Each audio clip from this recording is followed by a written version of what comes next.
Hello everyone, welcome to level G Adda. तो practical number 14 में हमें बोला है enter the following data using spreadsheet tool and save it in grade. तो हमें इसमें सारा डाटा जो ऐसा टेबल दिया हुआ है सेम टेबल बनाना है बिल्कुल स्प्रेडशीट में अपने लिब्रे कैल्क में उसको सेव करना है ग्रेड के नाम से। तो बनाते हैं इसको पहले हम अपने उसमें कैल्क में।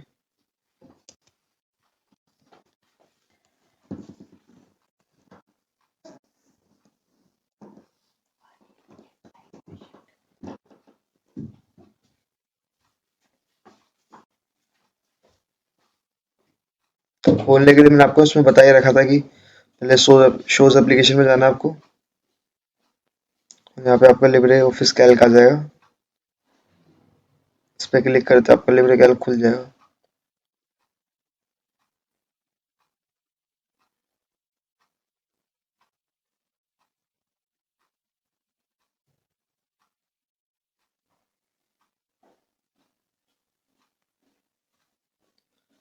इसे थोड़ा बड़ा कर लेते हैं जूम।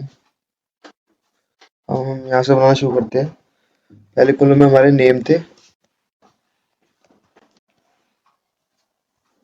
दूसरे कॉलम में हमारे मार्क्स 1 थे।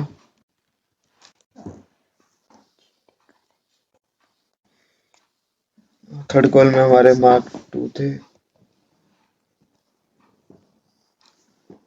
और फोर्थ कॉलम में हमारे मार्क 3 थे। फिफ्थ कॉलम में हमारा टोटल था। और लास्ट में हमारा परसेंटेज।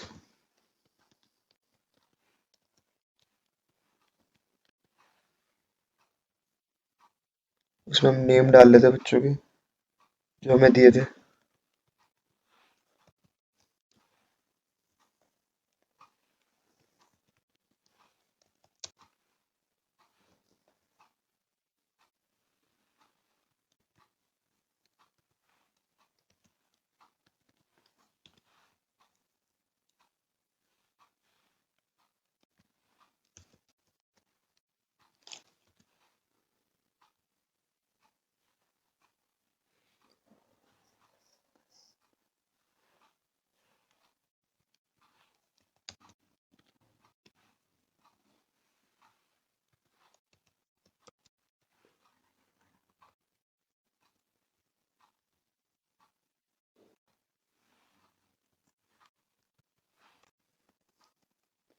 उनके मार्क्स इंसर्ट कर देते हैं।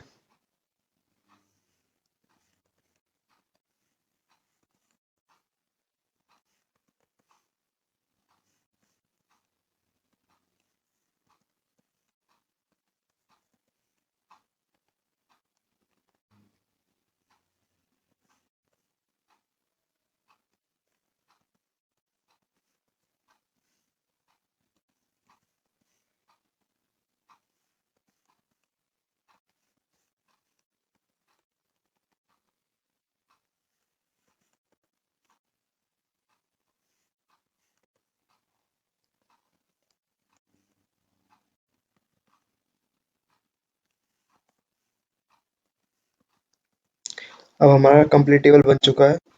इसको हमें सेव करना है ग्रेड के नाम से। तो हम इसको सेव करते हैं ग्रेड के नाम से। इसको नाम देते हैं ग्रेड।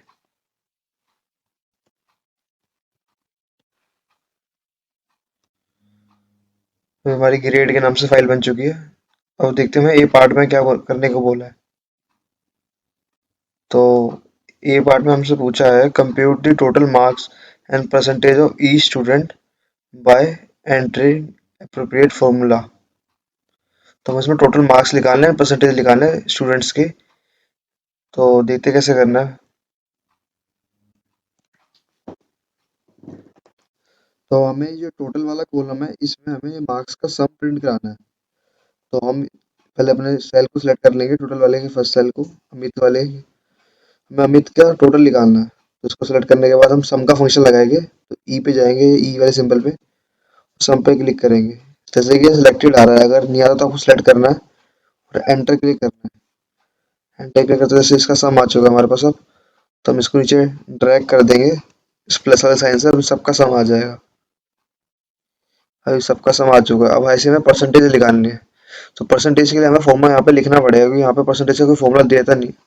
इसमें लिबरे कैल्क में कोई परसेंटेज का फॉर्मूला होता नहीं, तो हमें खुद ही टाइप करना पड़ेगा। तो परसेंटेज के लिए हम क्या टाइप करेंगे, इक्वल्स टू, फिर जिसको हमारा सेल है उसको सेलेक्ट करेंगे, जैसे ये है F3 हमारे यहाँ पे सेल है, और डिवाइडेड बाय कितने नंबर हमारे 3,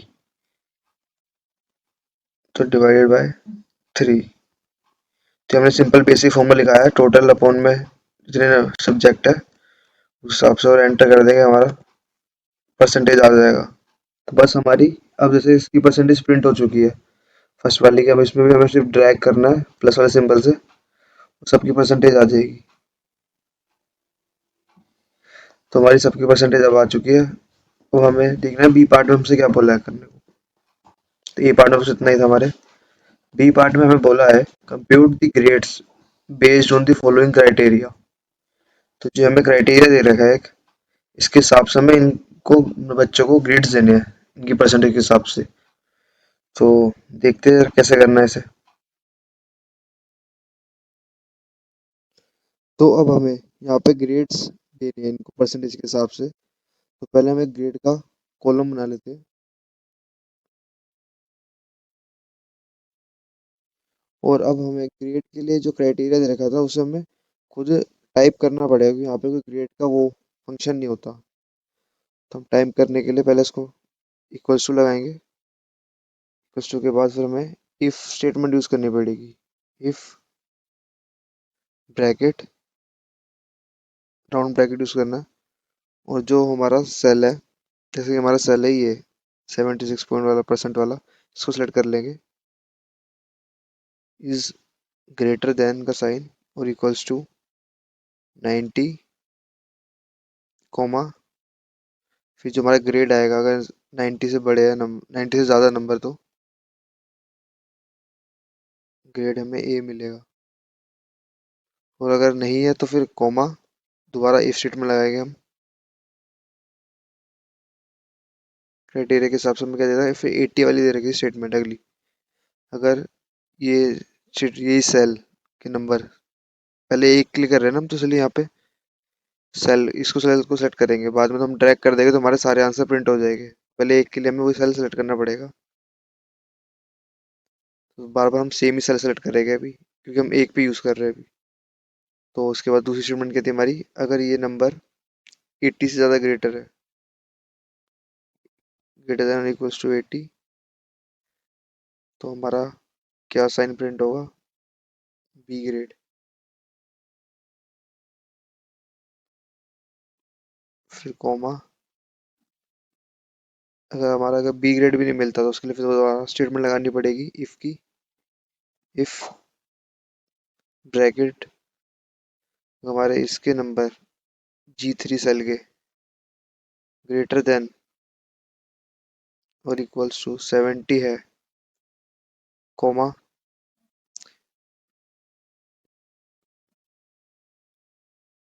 हमारे क्या प्रिंट होगा, सी। लास्ट हमें इसमें खाता दे रखा है, एक बार देख लेते हैं। लास्ट हमें इसमें ई तक देना है, तो 60 के बाद फिर रुकना है हमें। तो 70 में हमने सी प्रिंट करा दिया है। अब हमें फिर दोबारा कॉमा यूज करना है, और इफ स्टेटमेंट दोबारा लगानी है। इफ राउंड ब्रैकेट हमारे G3 सेल के नंबर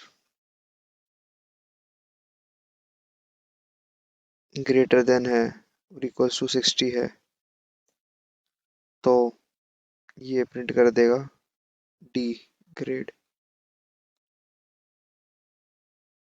नहीं तो एल्स, अब हम कोमा नहीं यूज करेंगे, जो हमारा एल्स अगर इससे जितने भी नीचे होंगे तो ई ग्रेड दे देगा अपने आप।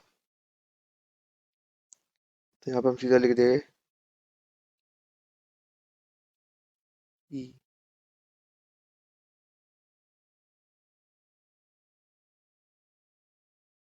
और हमने जितनी बार ब्रैकेट ओपन करते हैं हमें क्लोज करने पड़ेगा। जैसे हमने एक, दो, तीन, चार, चार बार ब्रैकेट ओपन किया तो चार बार क्लोज करना पड़ेगा यहाँ पे।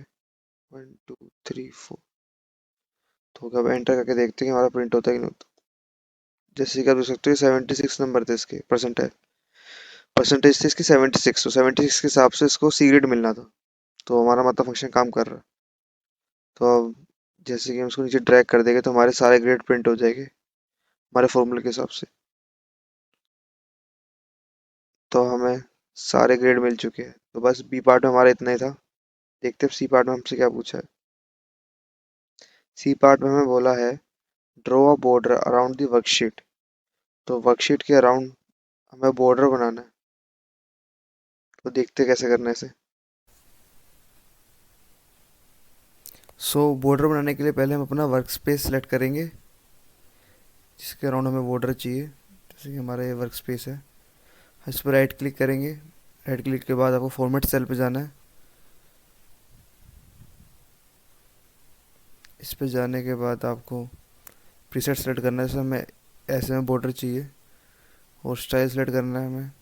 साइड स्टाइल हम सिंपल लाइन रहने देते हैं। और कलर में हमें जैसे रेड कलर सेलेक्ट कर लेते हैं और उसकी विड्थ बढ़ा लेते हैं। प्री सेट कर देते हैं और ओके पे क्लिक कर देते हैं। आप जैसे देख सकते हो कि हमारा बॉर्डर आ चुका है।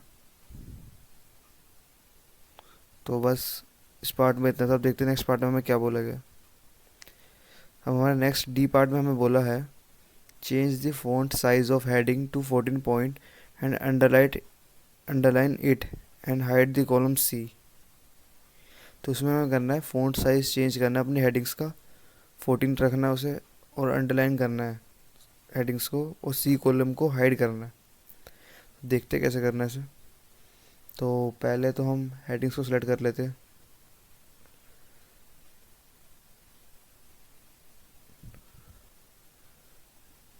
या तो आप इसको यहाँ से साइज़ बढ़ा सकते हो, 14 कर लो आप।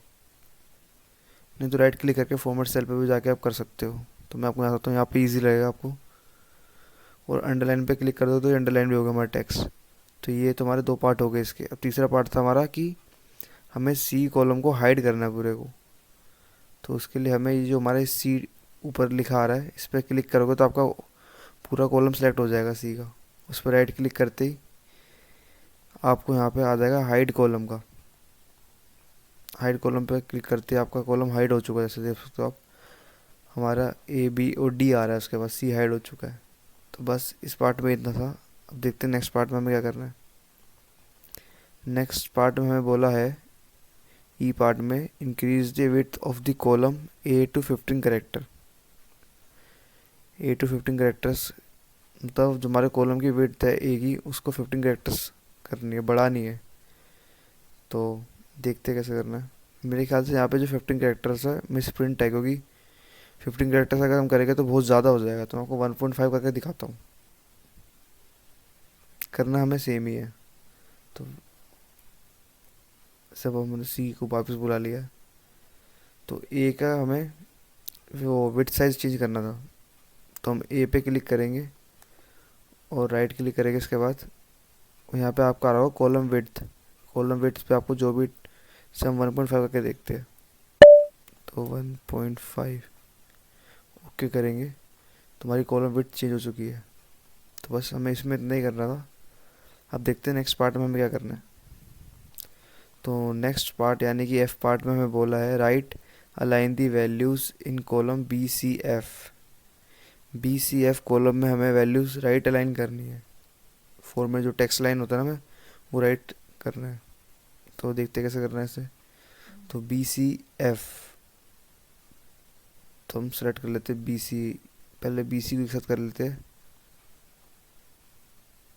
और यहाँ पे आपको टेक्स्ट अलाइनमेंट का ऑप्शन दिख रहा होगा ऊपर। तो ये ऑलरेडी मेरे ख्याल से राइट अलाइन है। तो मैं आपको उसको उल्टा करके दिखा देता हूँ, लेफ्ट अलाइन करके दिखा देता हूँ। जैसे अभी ये लेफ्ट अलाइंड है हमारे। अब हम इसको दोबारा राइट करके देखते हैं। जैसे हम इस पर राइट वाले पे क्लिक करेंगे तुम्हारे सारे राइट अलाइन हो गए। तो सेम हमें अब एफ़ के साथ भी करना था। तो एफ़ को पहले हम लेफ़्ट अलाइन कर लेंगे और ऐसे ही करेंगे तो हम राइट अलाइन पे क्लिक करेंगे तो राइट अलाइन हो जाएंगे। नहीं तो अगर आपको ऐसे नहीं करना तो आप दोबारा फॉर्मेट सेल पे जाके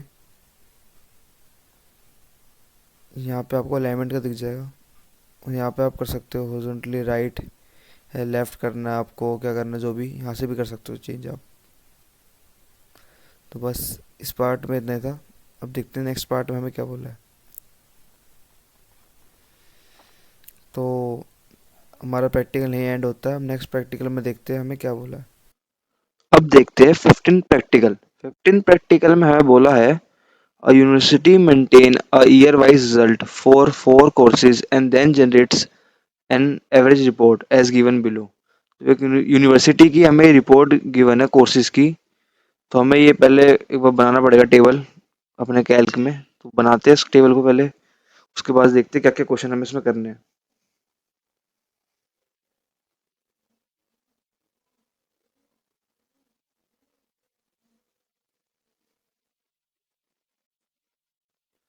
पहले हम सारी हेडिंग डाल लेंगे।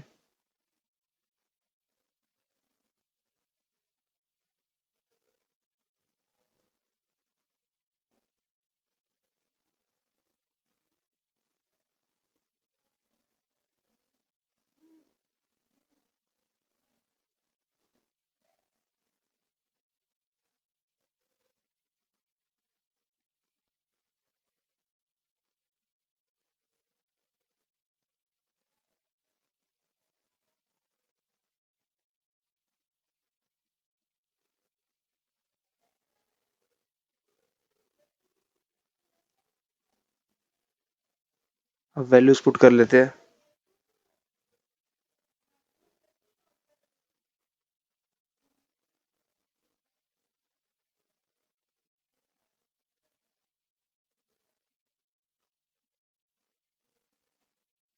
नीचे एक टोटल का कॉलम बनाना, ईयर्स की वैल्यू डाल देते हैं।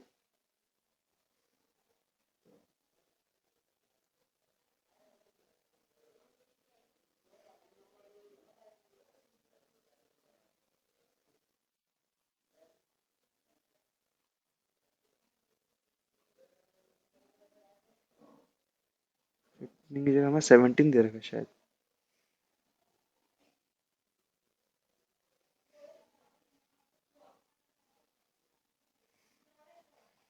कोर्स वन की वैल्यू इंसर्ट कर लेते हैं।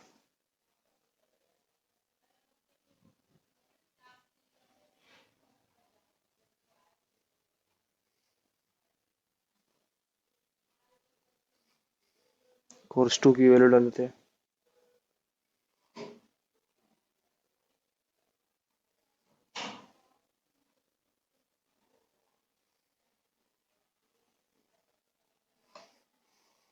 कोर्स थ्री की वैल्यू डाल देते हैं।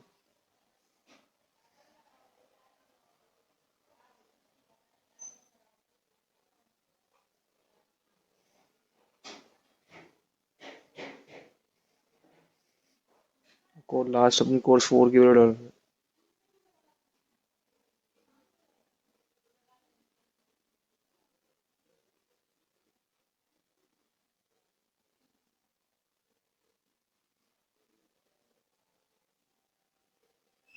और हमारा टेबल जैसे ही देख सकते हैं आप कंप्लीट हो चुका है।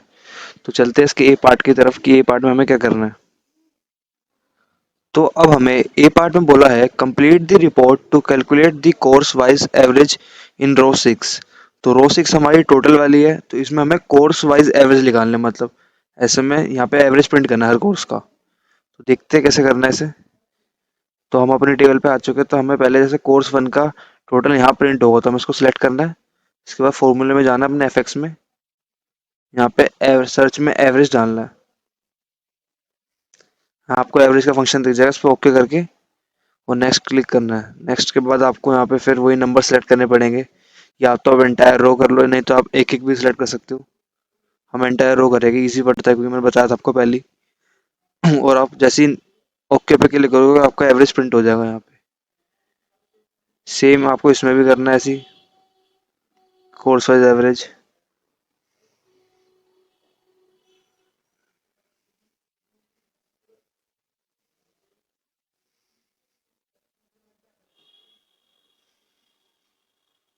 नेक्स्ट हमें सिलेक्ट करनी है फिर दोबारा से।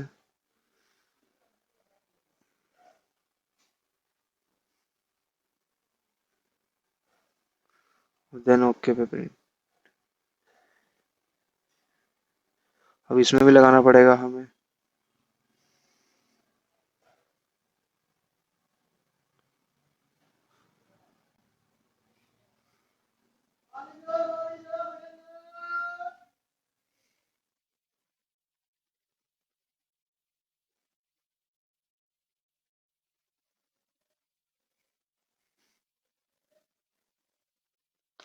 और हमारा लास्ट कॉलम में कोर फोर्स, अब इसमें भी लगाना, तो हमारा क्वेश्चन कंप्लीट हो जाएगा।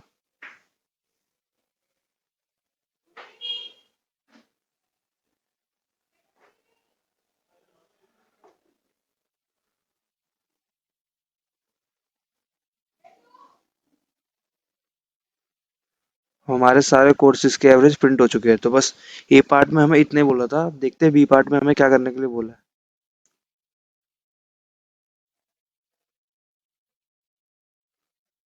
अब हमें बी पार्ट में बोला है provide formula to calculate year wise average in G column. तुम्हारा जी कॉलम एवरेज का कॉलम है, इसमें हमें ऐसे रोज में यानी कि कोर्स के ईयर वाइज वो एवरेज प्रिंट कराने हैं। तो करते हैं इसे भी। तो जैसे कि हम पहले इसको सिलेक्ट करेंगे अपने, यहाँ पे एवरेज का फंक्शन लगाएंगे।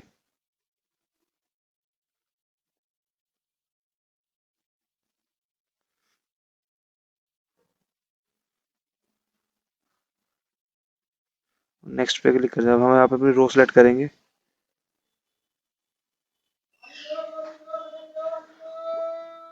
और आप जैसे देख सकते हैं कि अब हमारा एवरेज प्रिंट हो गया। तो बस यहाँ के लिए हमें क्या करना पड़ता है, फिर प्लस दबाना और प्लस वाले सिंबल पे दबा के क्लिक करके और ड्रैग कर देना। अब हमारे सारे एवरेज प्रिंट हो चुके हैं।